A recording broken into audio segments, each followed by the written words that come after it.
Paz irmão, paz irmã, amigo e amiga que nos assiste. Eu sou o evangelista Rubenson Mundel e estou aqui hoje para ministrar a 8ª Escola Bíblica Dominical na classe dos jovens. E estamos estudando esse trimestre Vigilância, Justiça e o Culto a Deus. A 8ª lição, que data do dia 22 de agosto de 2021, ela traz por título Naum, até onde vai a paciência de Deus. Nós estamos estudando nesse trimestre sobre os profetas menores, né? O nosso texto do dia está em Naum, capítulo 1, versículo 3, que diz: O Senhor é tardio em irar-se, mas grande em força, e ao culpado não tem por inocente. A síntese de hoje: a misericórdia de Deus nos oferece novas oportunidades, porém, há um momento em que a paciência de Deus cede lugar à sua justiça, pois o culpado jamais será tratado como inocente na hora do juízo. O nosso objetivo geral, eles são 3, no capítulo 1, apresentar o livro e a mensagem de Naum.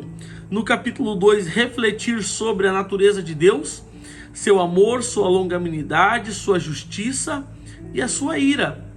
E no capítulo 3, explicar o porquê de um juízo divino tão rigoroso sobre a Síria. O nosso texto bíblico está em Naum, capítulo 1, do verso 1 ao verso 13. Eu quero te aconselhar que você leia todo o livro de Naum, pois é um livro pequeno, e você lendo, por certo, acrescentará no seu conhecimento. Para concluirmos então a nossa introdução, até onde vai a paciência de Deus? É uma pergunta.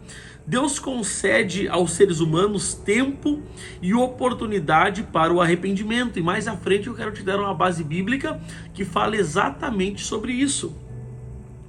Infelizmente, há aqueles que abusam da paciência divina, tratando com leviandade a graça recebida. E sempre tem, né?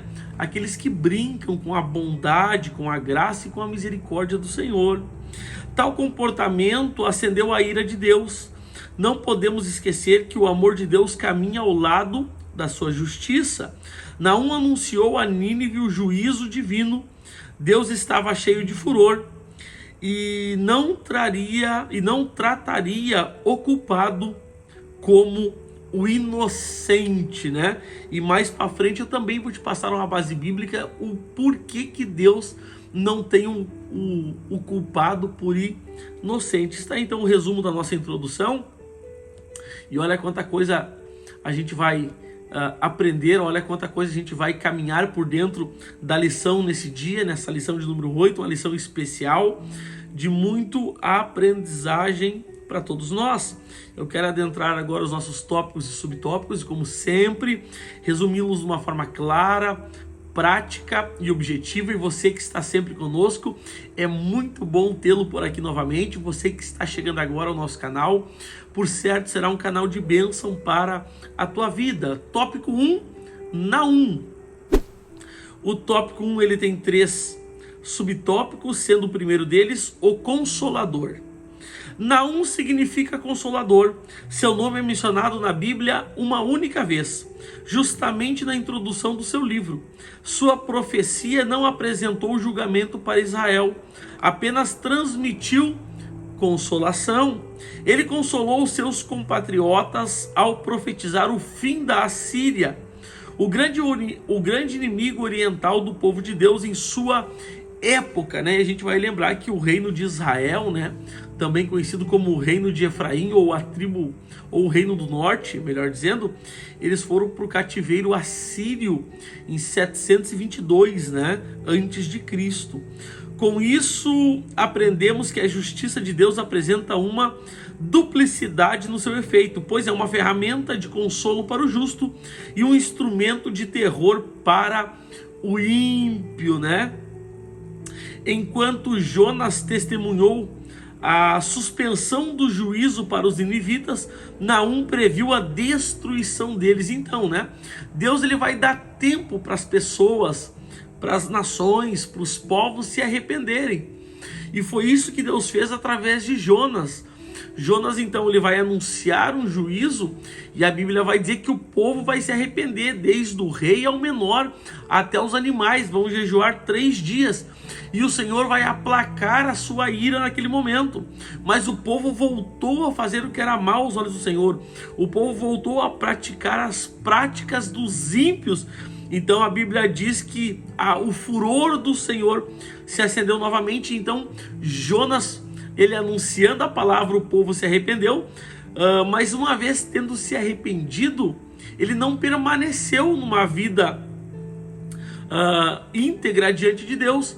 Então agora Naum vem profetizando a total, completa e cabal destruição daquele povo. Ele se posicionou contra a tirania e o militarismo da Assíria. Não devemos agir motivados por valores ideológicos. Não é a filosofia do mundo que deve nos guiar, mas sim os valores bíblicos, né? E aí está a nossa prática de vida, a nossa regra de fé, a nossa bússola é a palavra de Deus. A palavra de Deus é o que norteia a vida de todos os filhos de Deus, né? Glória a Deus. Então está aí o subtópico 1, avançamos ao subtópico 2. Data da profecia. As informações históricas de que dispomos sobre Naum são insuficientes, portanto, não são conclusivas em relação a datas. O livro não menciona reis, o foco da mensagem não era Judá, mas a Assíria, uma potência estrangeira que durante longos anos oprimiu o povo de Deus, né? No finalzinho do tópico diz assim: assim sendo, o livro poderia ter sido escrito entre 663 a.C. a 612 a.C., em um espaço de aproximadamente meio século, né? Mas os estudiosos, os teólogos, né, os eruditos, eles vão dizer que Naum profetizou por volta do ano 620 antes de Cristo. Claro que é uma data aproximada, mas no meio acadêmico, no meio dos estudiosos, é a data mais aceita. Então Naum profetizou por volta do ano 620. Avançamos ao subtópico 3. Estrutura e mensagem do livro. O livro possui 3 capítulos, como eu falei na introdução, um livro extremamente curto, né? Que a gente faz por bem ler ele como um todo. O livro possui apenas 3 capítulos. É possível vermos que não há mais misericórdia sobre os assírios, né? Ou seja, a paciência de Deus se esgotou com aquele povo. Eles aboliram o arrependimento original na época do profeta Jonas e se voltaram para a iniquidade. Por isso, o tempo da destruição divina havia chegado, né? E eu falei antes para vocês que eu traria uma base bíblica, porque que Deus não tem o ímpio, né, por inocente, né? E a base é Gálatas, capítulo 6, versículo 7, que diz, né: não erreis. Por quê? Porque Deus não se deixa escarnecer. Tudo que o homem semear, isso também ele ceifará. Oh glória! Eu sempre digo que o nosso Deus é tão bom e tão misericordioso que ele deixa a gente semear a semente que a gente deseja. Mas ele é tão justo que aquilo que a gente semeou, ele faz com que a gente colha. Oh glória! E qual é a conclusiva aplicação prática para a nossa vida? A aplicação prática é: quem sabe o que semeia não tem medo da sua colheita. Glória a Deus! Então está aí o resumo prático, claro e objetivo do tópico 1. Avançamos então ao tópico 2. Tópico 2, a natureza de Deus. O tópico 2, ele também tem 3 subtópicos. O primeiro deles, a longanimidade de Deus. E o que é longanimidade, irmão Rubenson? Longanimidade é paciência, né? Nada mais, nada menos do que paciência. O que é uma pessoa paciente? Uma pessoa que não se ira facilmente, uma pessoa que ela é mais compassiva, que ela é mais, enfim. Então Deus é uma pessoa longânima, é uma pessoa paciente. O juízo de Deus, a gente não erra hoje, ele efetua amanhã. Ele dá tempo para a gente se arrepender, ele dá tempo para a gente voltar aos seus caminhos. Na metade do tópico, na natureza divina, bondade e ira, longanimidade e vingança não são atributos excludentes, mas interrelacionáveis. Deus é tão perfeito que tem a medida certa e o tempo preciso para cada ação. Ele está no controle de todas as coisas. Eu me lembro de Eclesiastes, capítulo 3, que diz, né? Para todas as coisas há um tempo determinado, há um tempo para a bondade, há um tempo para a ira, há um tempo para a longanimidade, há um tempo para a vingança de Deus, né? Há um tempo de crescer, há um tempo de morrer, há um tempo de viver, né? Um tempo de amar, um tempo de deixar de amar, ou seja, para todas as coisas existe um tempo determinado, e Deus sempre vai ser, como eu já falei, eu quero reforçar aqui no tópico 2, ele sempre vai ser paciente, ele sempre vai ser bondoso, ele sempre vai ser longânimo, ele sempre vai ser uma pessoa compassiva, ou seja, ele espera até que a gente se arrependa. Só que a paciência de Deus, embora seja vasta, seja grande, ela não é infinita. Chega um ponto que esgota. Então que a gente não venha brincar com as coisas de Deus, porque eu ministro na sua grande maioria para jovens, meninos, meninas, adolescentes, essa lição, embora eu saiba que tem muitos irmãos que nos acompanham aqui também, mas você menino, você menina, jovem, adolescente, não brinque com as coisas de Deus, não leve as coisas de Deus por brincadeira na sua vida. Com Deus não se brinca. A Bíblia diz que com Deus não se brinca e dele não se escarnece. Oh glória! O nosso Deus ainda ele é 3 vezes santos, e o mesmo Deus que é amor, ele também é justiça, e que a gente não venha brincar com o nosso Deus. Glória a Deus.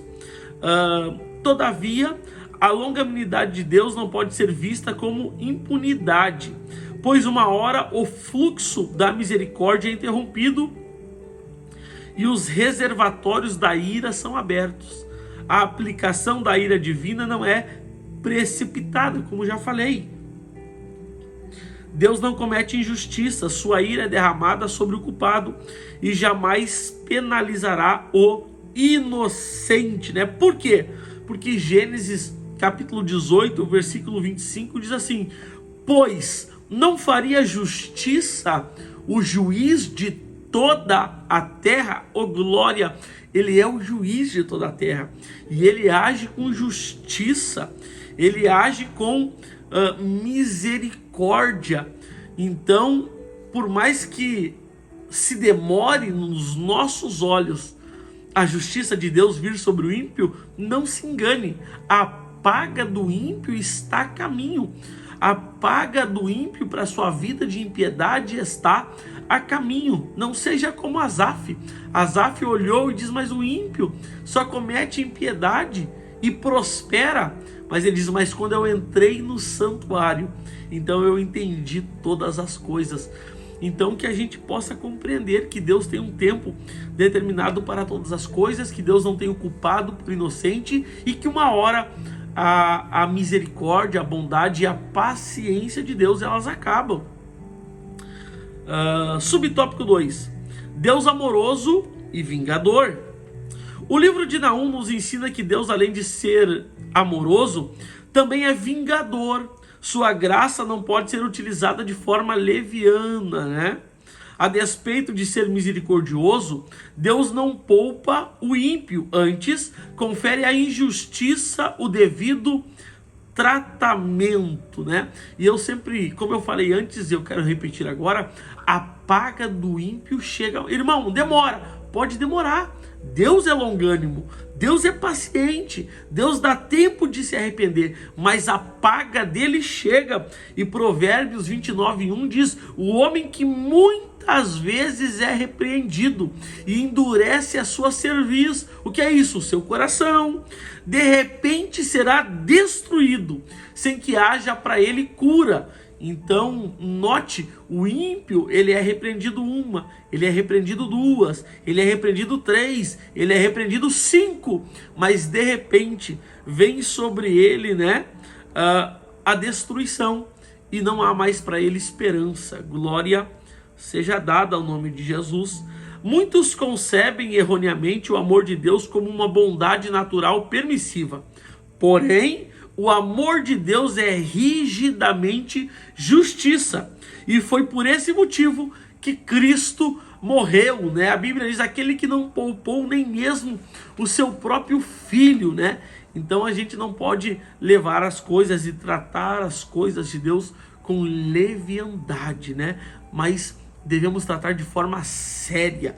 Glória seja dada ao nome de Jesus. Subtópico 3. O Senhor é bom. Aleluia. O retrato pintado por Naum do temor que a natureza de Deus nutre poderia, a princípio, apresentar uma ideia errada sobre o Criador. Por isso o profeta tratou de atestar que o Senhor é bom e não pode ser associado ao atributo oposto, ou seja, o Senhor é bom, aleluia.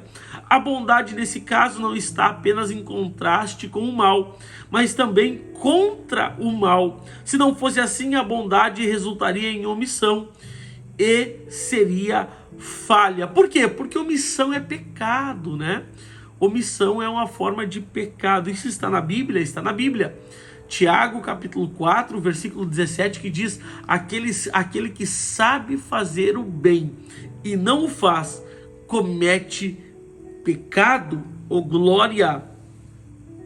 No livro de Naum temos o braço da vingança judicial de Deus em favor do seu povo, e estendido contra uma nação implacável e aterrorizante.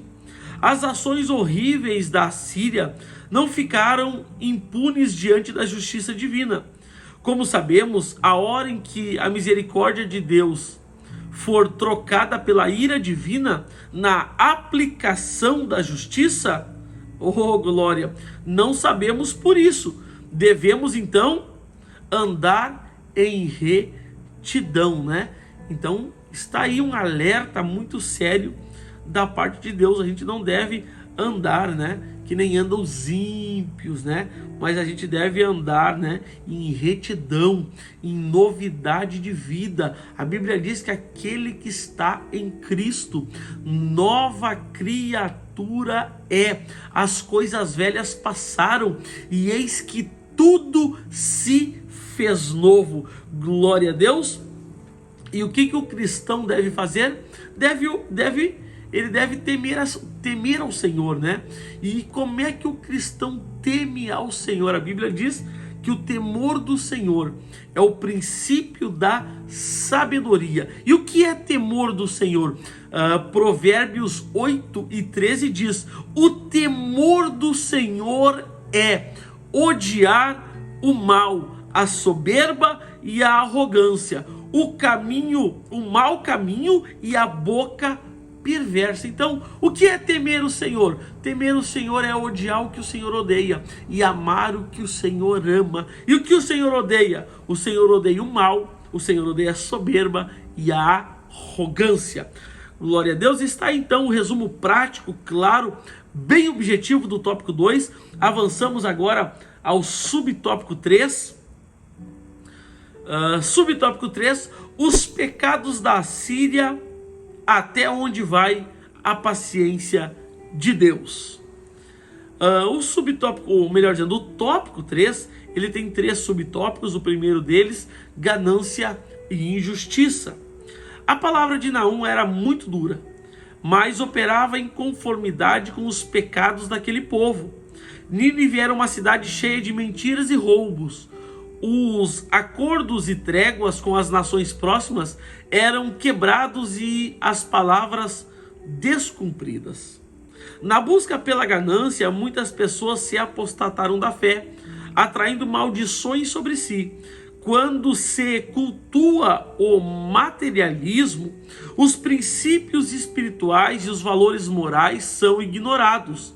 É a ganância que dá à luz à injustiça, agenciando a exploração e a tirania em nosso mundo. E aonde está o grande problema? Qual é a aplicação prática para mim e para a tua vida? A aplicação prática é que o problema não é nós desejarmos sermos bem-sucedidos, seja financeiramente, seja emocionalmente, seja familiarmente, mas principalmente financeiramente, porque tem muita gente que atrela riqueza com maldição, como se fosse pecado ser rico, como se fosse pecado ser abastardo financeiramente. Mas claro que não. O problema não é a gente possuir muito dinheiro. O problema é o dinheiro possuir a gente. O dinheiro não é a raiz de todo mal. O amor pelo dinheiro é a raiz de todos os males. Então eu possuir riqueza não é problema. O problema é quando a riqueza possui a minha vida e eu faço da minha vida tudo que é necessário para adquirir a riqueza. Então eu faço, o que eu vou fazer? Eu vou fazer o que não deve, eu vou fazer o que não pode, eu vou trair. O que mais eu vou fazer? Eu vou sulupendiar. O que mais eu vou fazer? Eu vou fazer negócio para levar vantagem. O que mais eu vou fazer? Eu vou corromper, eu vou ser corrompido, eu vou ser corruptor, eu vou ser corruptível. Então o grande problema é quando a gente está disposto a fazer tudo para ganhar ou gerar riquezas. Aí está o problema. Mas quando a riqueza vem trabalhando de forma honesta, pagando os seus impostos, contribuindo com o seu dever na sociedade, aí sim é válido. E nunca esqueça, a Bíblia diz que a bênção do Senhor é que enriquece. Não confunda dinheiro com riqueza. De ter muito dinheiro não significa ser rico, porque riqueza não é o quanto eu tenho de dinheiro no bolso. Riqueza é o que eu possuo, que eu não trocaria por dinheiro nenhum no mundo. Riqueza é a tua saúde, riqueza é a tua esposa, o teu marido, os teus filhos, os teus pais. Isso não tem dinheiro no mundo que compre. Riqueza é paz, é poder deitar a cabeça no travesseiro e descansar e dormir com uma consciência tranquila diante dos homens, diante de Deus. Isso é riqueza. Dinheiro é dinheiro, mas riqueza é diferente. Glória a Deus. Subtópico 2, a violência e a soberba. Nínive era uma cidade sanguinária que massacrou diversos povos, derramando sangue em inúmeras guerras. Ela despojou muitas nações de suas riquezas e saqueou muitas cidades em busca do poder. Os assírios eram mestres do terror. Essa reputação foi conquistada por todas as crueldades cometidas ao longo dos anos. Eles decepavam as mãos, os pés, orelhas e narizes, como também esfolavam os cativos vivos, além de muitos outros atos de tortura. Seus deuses eram retratados como guerreiros. O comportamento cruel daquele povo era temido por todas as nações da época. Ai daqueles que trata com violência o seu próximo, né? Por quê? Porque, como já citamos, o juiz de toda a terra, a saber, Jesus Cristo, né, lhe trará a paga pelas suas ações, né? 2 Coríntios vai dizer que todos nós devemos de comparecer diante do tribunal de Cristo. Para quê? Para prestar contas por tudo que fizemos, seja bom ou seja mal. E naquele dia haverá uma recompensa pelo que a gente fez, seja para o bem ou seja para o mal. Não te esqueça, jovem, não te esqueça, menino, menina, adolescente. Tudo que você faz, um dia você prestará conta. Glória a Deus. E no finalzinho do tópico diz assim: além da violência, a Síria tornou-se altiva por causa de sua elevação diante das nações. A queda desta nação foi resultado da sua soberba, né? Isso é um princípio bíblico, um princípio milenar, um princípio da palavra de Deus. E aonde está isso? Provérbios 16:18, que diz: a soberba precede a ruína e a altivez. O que é altivez? O orgulho, né? Precede a queda. Oh, glória seja dada ao nome de Jesus. E os humildes, irmãos, a Bíblia diz: os humildes serão exaltados. Aleluia! Subtópico 3, egoísmo. Último subtópico dessa lição. Da metade para o final diz assim: Naum apresenta um evento histórico que era conhecido, que era de conhecimento dos assírios, para que eles entendessem a mensagem de juízo. O egoísmo daquele povo o destruiu. Naum descreveu a destruição como um ataque de gafanhotos, né? Está lá no capítulo 13 isso. E terminou sua profecia dizendo que não havia mais cura para a ferida de Nínive, né? E esse é outro princípio bíblico que eu já mencionei, quero voltar a mencionar nessa lição. Aonde está esse princípio, irmão? Está em Provérbios 29:1, que diz: o homem que muitas vezes é repreendido, o homem, a mulher, o povo, a tribo, a nação, que muitas vezes é repreendido e endurece a sua cerviz, de repente será destruído, sem que haja para ele remédio ou cura. Então, isso é o que aconteceu com Nínive. Foi muitas vezes repreendida. Muitos profetas foram até lá, anunciaram o juízo, e eles endureceram a sua cerviz. E com isso, então, de repente, foram quebrantados, sem que houvesse para eles, né, cura ou uma forma de aplacar a ira de Deus, porque não conseguiam mais. Por quê? Porque a taça da ira de Deus estava cheia, a paciência de Deus estava esgotada. E para concluirmos então, a sentença judicial divina já tinha sido expedida. A mensagem se cumpriu. Nínive foi destruída em 612. E por que a mensagem divina se cumpriu? Porque Jeremias 1:12 vai dizer: e disse-me o Senhor, eu velo pela minha palavra para a cumpri-la. Ou seja, Deus anunciou o juízo, falou que ia destruir e destruiu. Por quê? Porque Deus vela pela sua palavra. O exército assírio foi aniquilado em 605 na batalha de Carquemes. A destruição da cidade foi tão completa, conforme profetizada por Naum, que a cidade só foi redescoberta pela arqueologia em 1842, estando completamente em ruínas. Oh, glória! Está então um resumo prático, claro e objetivo do nosso tópico 13. Eu quero apenas concluir com a nossa conclusão, que diz: o livro de Naum traz uma série de advertências para todos nós, pois devemos aproveitar as oportunidades que Deus nos dá. A misericórdia divina deve gerar em nós quebrantamento e piedade. Não devemos abusar da paciência de Deus, tentando testar o limite de sua longanimidade.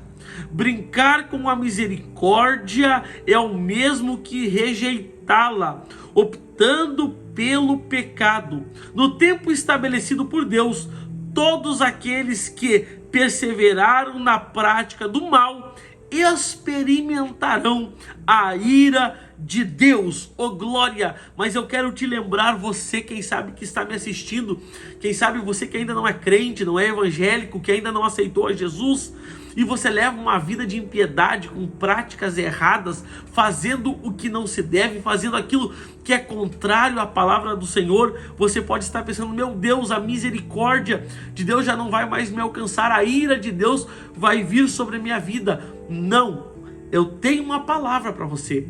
Apocalipse 2:21 vai dizer: e dei-lhes tempo para se arrepender. Ou seja, Deus está dando um tempo para você, Deus está dando uma oportunidade para você. Se arrependa hoje, reconheça os seus erros hoje, vá aos pés de Jesus hoje, aceite a Cristo como Salvador hoje, para que a ira de Deus não venha sobre a tua vida. Glória a Deus.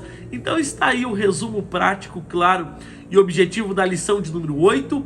E se tudo isso foi bênção na tua vida, eu te peço, me ajude. E como é que você me ajuda? Você me ajuda a curtir o nosso vídeo, se inscrevendo no nosso canal e ativando o sininho das notificações. Se possível, compartilhe esse vídeo com um amigo, na tua rede social, nos grupos de WhatsApp. Por certo, será bênção para as demais pessoas. Querido irmão, querida irmã, eu sempre gosto de lembrar que logo aqui abaixo do vídeo, na descrição, tem os meus contatos de WhatsApp, e-mail e alguns links, como você já conhece, link de Instagram, Facebook, dos grupos do Telegram, onde eu disponibilizo material bíblico e teológico gratuitamente.